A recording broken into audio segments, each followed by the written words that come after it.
Ladies and gentlemen, I hope you all are having a wonderful day as I am, just because I gave my car some much needed cleaning earlier today. But first things first, I had to get some trash and water bottles out of there so I could actually get into the grime, dirt, and dust that's accumulated over the years in my car.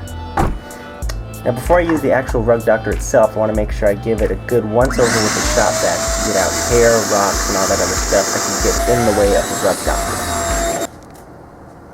So even after I vacuumed it, this is what about 2 or 3 years of not taking care of your car looks like.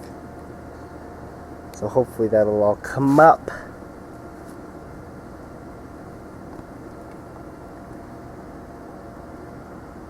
Oh hey, what's going on? I've never actually used this before, so this could go one of two ways. It could go either really bad or really good. So we're gonna go ahead and find out. Click this. So first things first, I want to cover this middle console thing with some towels just so I don't get stuff all over. But you can see the dirt and stuff that has accumulated over the years. So I gotta pre-treat this. I'm just gonna spray it down real quick.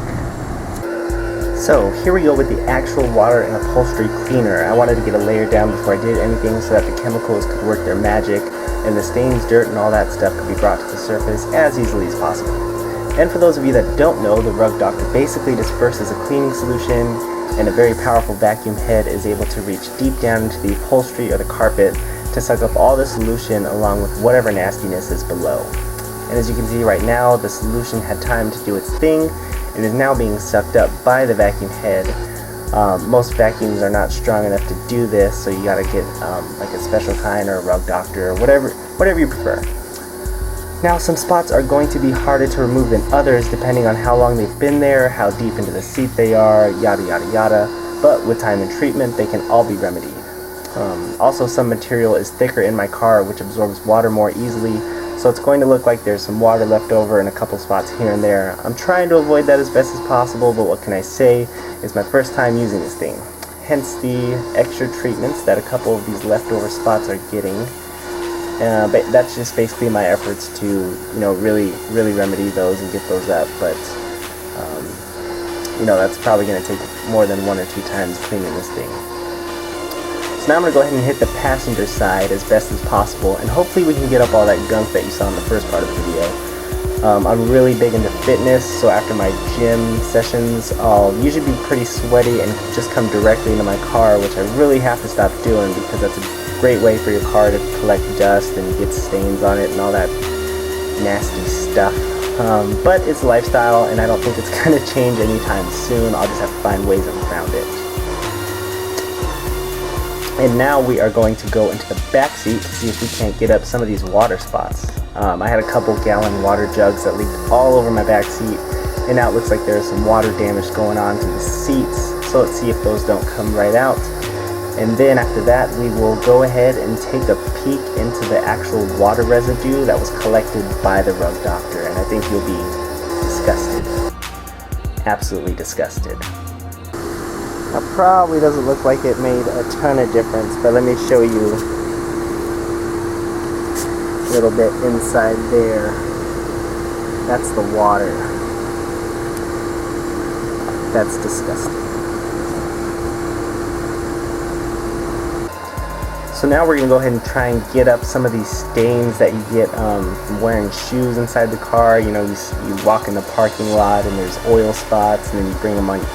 You get them on your shoes and you bring them in the car and they get all over the mats. And surprisingly, this is working really well. What you guys didn't see is I kind of pre-soaked the mats in the solution with the water and the upholstery cleaner. I could have even used carpet cleaner for this. The rug doctor has a bunch of different solutions that they like to use, but I think just for this one I used the upholstery cleaner just because it was what was in there. And as you can see again, I'm doing a couple extra spots that I really wanted to see if I can get up. And it looks like they're coming up pretty good. I think if I did this, once a week or something like that, the stains would come up a little easier. And I think I heard someone say that they recommend you do this at least once a year with your car, just because what you guys saw from all the water that was collected, it's pretty gross to see what's actually in your car.